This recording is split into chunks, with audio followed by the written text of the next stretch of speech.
Okay, let's unpack this. Today, we're diving deep into a whole stack of sources, all focused on, well, getting started with strength training. Yeah, we've got articles, some research findings, practical guides, kind of the whole bit. It really looks like a comprehensive view. And our mission here in this deep dive is to cut through maybe some of the noise or intimidation you might feel Definitely. and just pull out the most important, actionable stuff. Like, why is strength training maybe the secret weapon, especially if you're thinking about weight loss or, managing weight long term? Mm-hmm. And how simple it can actually be to start. Exactly. How to start simple, build confidence, make it stick. This is really tailored for you, boiling down all that material. Giving you the essentials without the overwhelm. Right. Yeah. Okay, let's just jump straight into the biggest why then. For ages, it felt like weight loss advice was all about just endless cardio. Run, run, run. Right, pound the pavement. And yeah, cardio's great. It has its place. But what our sources make incredibly clear is that strength training. It offers some really unique advantages for sustainable fat loss and actually changing your body composition. What's really interesting here, I think, is that it's not primarily about the calories you burn during the workout. That's more the cardio story. Okay. With strength training, there's this amazing afterburn effect. The afterburn. Okay, what exactly is that? Sounds kind of cool. It is, technically it's EPOC, excess post-exercise oxygen consumption. But think of it like this. You challenge your muscles, right? Lifting weights, even body weight. You create tiny micro tears. Then your body has to work to repair and rebuild them stronger. That repair process takes energy. So it's working after you've stopped. Exactly. For hours afterwards, you're burning extra calories just sitting there because you worked your muscles earlier. Okay, that's a pretty sweet bonus. But the real long-term win, the thing that feels foundational for weight management, that's the metabolic boost, right? Precisely. This is where strength training is, well, a game changer for keeping weight off sustainably. Muscle tissue itself is metabolically active. Unlike fat tissue. Right. Muscle burns calories even when you're doing absolutely nothing. One source actually put a number on it. Roughly 5 calories per day per pound of muscle just at rest. So more muscle means your body becomes more efficient, like 247 calorie burning machine. That feels significant. It is significant, and the sources really highlight how crucial this becomes as we get older, because there's this natural process.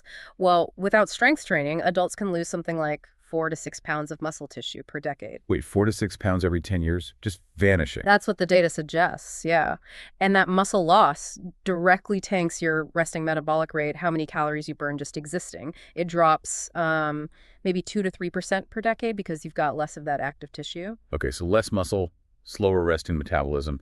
Did the sources actually, quantify what that slowdown means in terms of weight?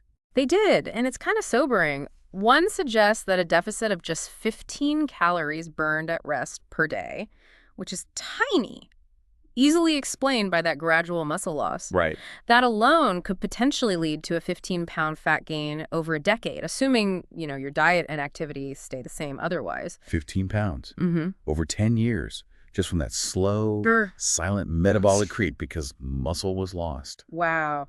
That really puts it in perspective. Strength training isn't just cosmetic. It's actively fighting that age-related slowdown. It really is. You're rebuilding and maintaining that metabolic engine. And speaking of cosmetic, strength training is uniquely good for what they call body recomposition. Meaning you lose fat and gain muscle kind of at the same time. Yes. So the number on the scale might not plummet. Maybe it even stays the same for a bit. But your actual body shape is changing. You're getting leaner, more toned. The sources really emphasize don't just watch the scale. Right. Look at how close fit, how you feel. And the benefits go way beyond just weight, don't they? Oh, massively. The sources list a huge range. Better insulin sensitivity, vital for blood sugar, helps reduce fat storage, especially around the middle. Okay. Increased bone density, which is huge for lowering osteoporosis risk later on.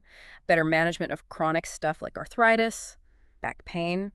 Makes daily life easier carrying groceries. Climbing stairs becomes less effort. Improves balance too, protects your joints. Yeah, and I saw one source even mention cognitive benefits, sharper thinking skills potentially, and mood improvements. Mood, definitely. Some studies showed it can significantly reduce symptoms of depression and fatigue. Makes sense, right? Yeah. Your muscles are like the body's engines. That's a great analogy. Strengthen the engines, the whole machine runs better. Yeah. One study even found combining strength and cardio was better for heart patients' aerobic function than just cardio alone. See?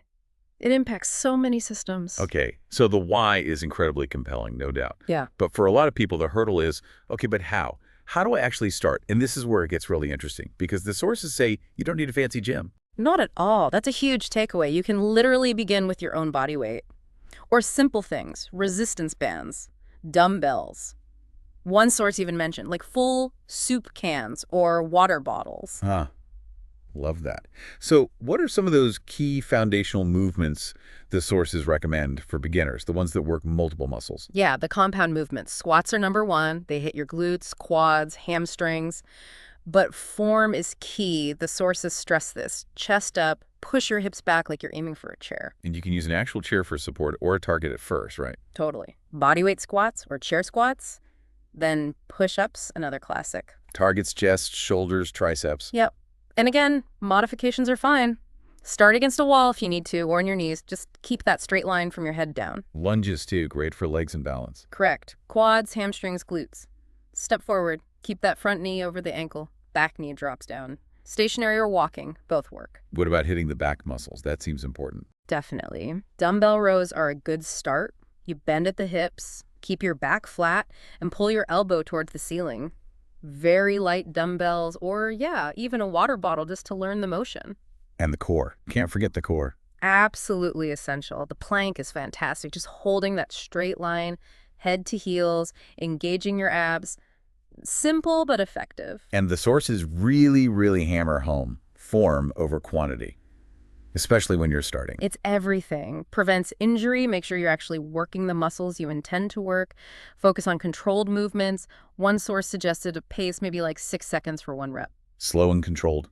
3 seconds down, 3 seconds up, something like that. Exactly. It ensures you're not using momentum. And if you're totally new, maybe consider just 1 session with a qualified trainer. Just to get feedback on your form for these basics, it can be invaluable. Good point. And always remember to breathe. Don't hold your breath. Crucial. And listen to your body. That seems like a non-negotiable piece of advice across the board. For sure. If something causes sharp pain, stop. Yeah. Don't push through that kind of pain. Absolutely not. Try lighter weight, maybe try it again in a few days, but sharp pain is a warning sign. Okay, so we know why strength training is amazing, and we have a few basic moves. Now, putting it together, how do we build a routine we can actually stick with? Right. Consistency is key. The sources give pretty clear guidance.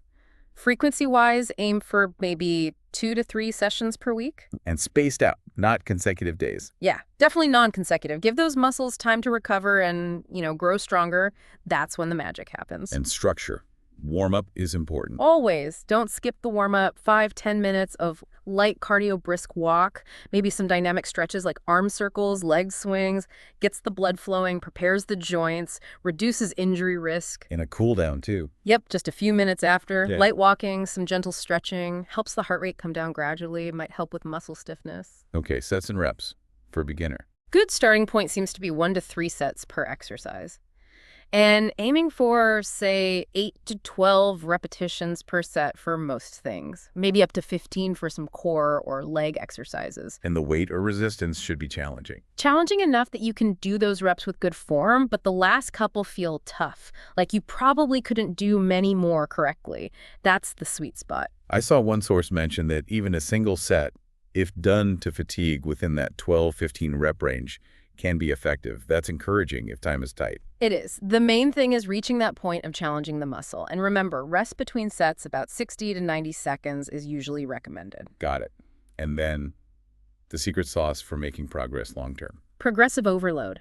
This is fundamental. Once doing, say, 12 reps of an exercise feels pretty easy with good form, you got to make it harder. No. Few ways. Increase the reps towards the higher end of that range, maybe add another set, or the most obvious one, gradually increase the weight or resistance level. That's how your muscles keep adapting and getting stronger. And the time commitment isn't actually that huge, is it? That's often a barrier. It's really not. That's a great point. You don't need hours. The sources show significant benefits with just 2 or 3 sessions a week, maybe only 20 or 30 minutes each. One study they mentioned used a 25-minute circuit, and it worked well. Totally manageable for most people. Yeah, it really sounds like consistency, listening to your body, and gradual progression are the keys, not trying to be a hero on day 1. Build the habit first. Okay, let's talk about barriers. Because it's totally normal to feel, I don't know, Intimidated, unsure, especially starting out. The sources seem to address this directly. Yeah, they do. And the getting bulky myth is probably the #1 fear, right? Particularly for women. Huge one. What do the sources say? They're very clear. It is extremely difficult for women to get significantly bulky without very, very specific high-volume training protocols and often hormonal factors that just aren't typical. For most people doing general strength training, it's far more likely to lead to a toned, lean, strong look. That fear is largely overblown. Good to hear that reinforced. What about just feeling like you don't know enough or have to start heavy? Totally a mental barrier. The sources emphasize starting small is power. Beginning with body weight, focusing on form. That's not just okay, it's the smartest way to begin. Build the foundation safely. Everyone starts somewhere. And focusing on non-scale victories seems really important for confidence. Crucial. Notice how you feel. Stronger. More energy. Daily tasks easier. How do your clothes fit differently as your body recompositions?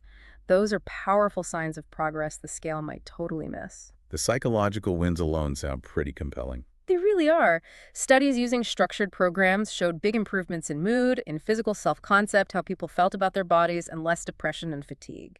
Feeling physically stronger boosts mental strength and confidence. Yeah, one study had like over 95% satisfaction with the strength training part. That's huge buy-in. It really is. And that satisfaction makes it so much easier to stick with it, right? To make it a lifestyle. Exactly. It's about building a stronger, more resilient body for life. Not some short-term fix diet that might actually make you lose muscle and slow your metabolism. Strength training builds you up. Well said. It's a foundational strategy. Wow. Okay, we have really unpacked a lot from these sources today, and it seems crystal clear. Beginner strength training isn't just, helpful for weight loss. It's a seriously powerful tool. Boosting metabolism, reshaping your body, improving health across the board, building confidence. Yeah, the takeaway for me is that these sources frame strength training less as just exercise and more as a crucial strategy, a way to actively fight back against, well, the natural drifts of aging and inactivity. It empowers you. It really does seem empowering. So here's something to think about based on everything we've dug into. Given this strong evidence that even sort of minimal, consistent strength training can effectively help rebuild muscle and recharge your metabolism, what's one small step you could take this week? Just one thing to start incorporating this powerful tool and begin pushing back against those degenerative processes the sources talked about.